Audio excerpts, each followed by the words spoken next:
Assalamualaikum warahmatullahi wabarakatuh.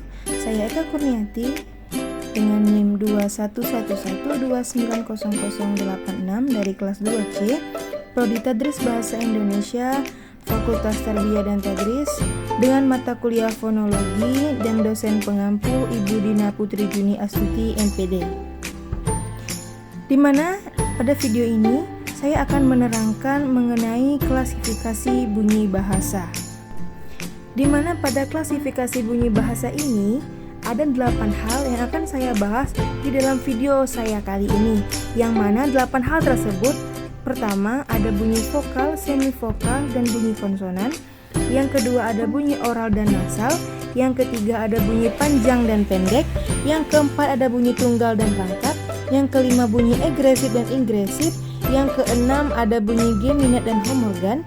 Yang ketujuh ada keras dan lunak. Dan yang terakhir ada nyaring dan tidak nyaring.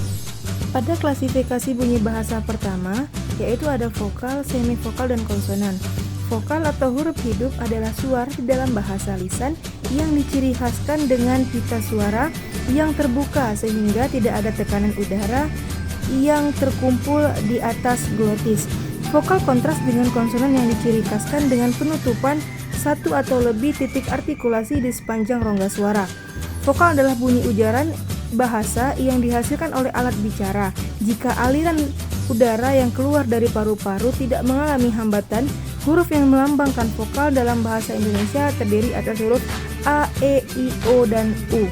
Contohnya, misal vokal A dan I mengontraskan makna kata abu dan ibu. Kata tilang dan tulang pun memiliki arti yang berbeda akibat perubahan satu huruf vokal.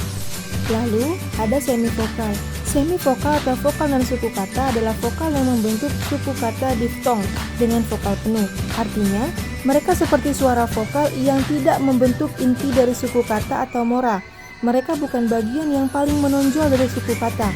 Kualitas semivokal ditentukan tidak hanya oleh tempat artikulasi, tetapi oleh juga bangun mulut atau sikap mulut. Sikap mulut tersebut amat dekat dengan sikap mulut yang perlu untuk menghasilkan vokal tertentu. Contohnya, W, proses pembentukannya menyerupai U, namun bibir yang membentuk bundaran dipersempit sehingga arus udara hampir terhambat, atau labialisasi.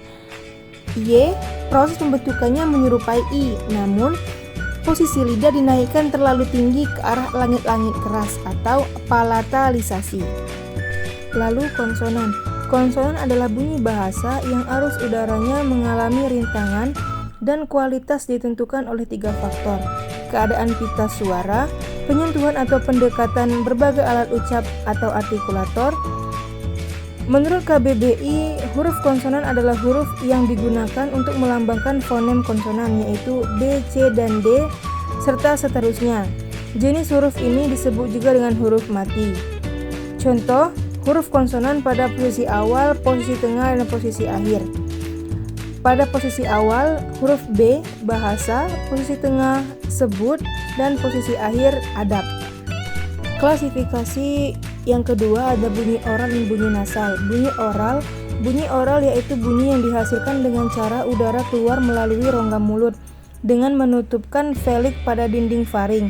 Bunyi oral dihasilkan dengan jalan mengangkat ujung anak tekak mendekati langit-langit untuk menutupi rongga hidung sehingga arus spek 5 udara dari paru-paru keluar melalui mulut. Contohnya pada pengucapan huruf D dan B. Lalu bunyi nasal.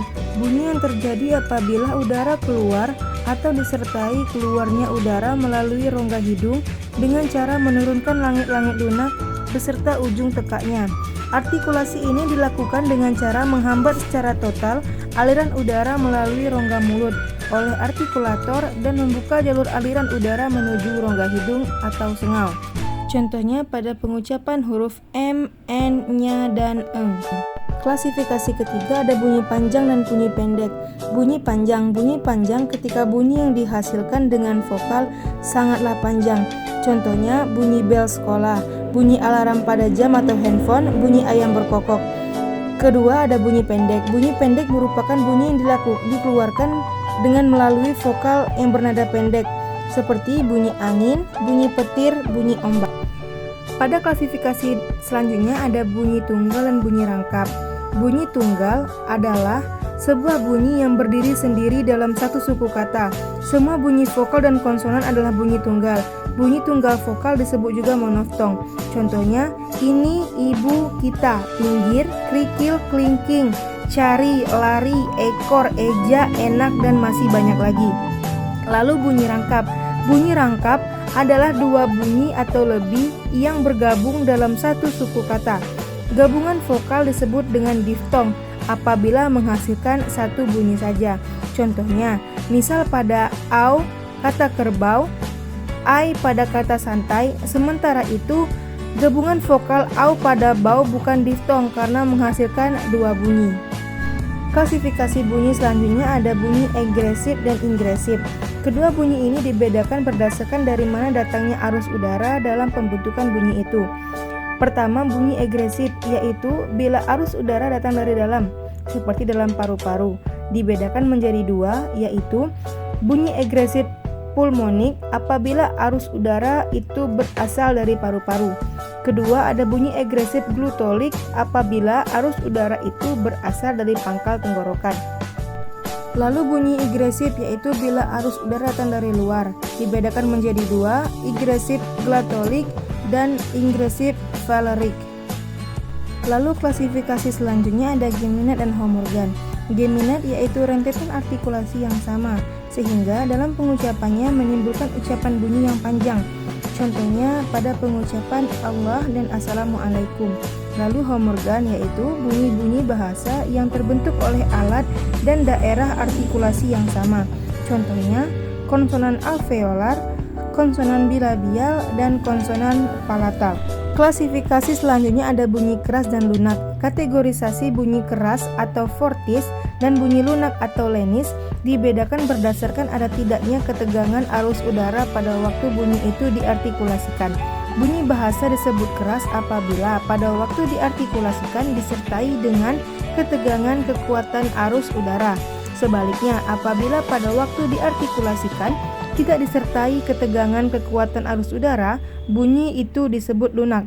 Bunyi keras mencakupi beberapa jenis bunyi seperti bunyi letup tak bersuara, bunyi geseran tak bersuara, dan bunyi vokal.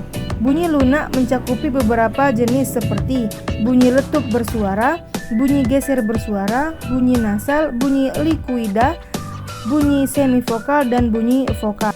Lalu yang terakhir ada bunyi nyaring dan tidak nyaring. Bunyi nyaring dibedakan dari bunyi tidak nyaring berdasarkan kenyaringan bunyi pada waktu terdengar oleh telinga. Perbedaan bunyi berdasarkan derajat kenyaringan itu merupakan tinjauan fonetik audiotoris. Derajat kenyaringan itu sendiri ditentukan oleh luas sempitnya atau besar kecilnya rongga resonasi pada waktu bunyi itu diucapkan. Makin luas ruang resonasinya, makin rendah derajat kenyaringannya. Bunyi nyaring atau bunyi lantang, contohnya vokal tertutup, vokal semi tertutup, atau semi terbuka, vokal terbuka. Bunyi tidak nyaring atau bunyi yang tidak lantang dan tidak beresonasi, contohnya konsonan letup tak bersuara, geseran tak bersuara, letup bersuara, geseran bersuara, nasal, sampingan, dan geletar. Baik, itulah tadi penjelasan dari saya mengenai klasifikasi bunyi bahasa. Semoga apa yang saya sampaikan dapat bermanfaat bagi kita semua. Saya akhiri. Billahi taufiq wal hidayah. Assalamualaikum warahmatullahi wabarakatuh. Terima kasih.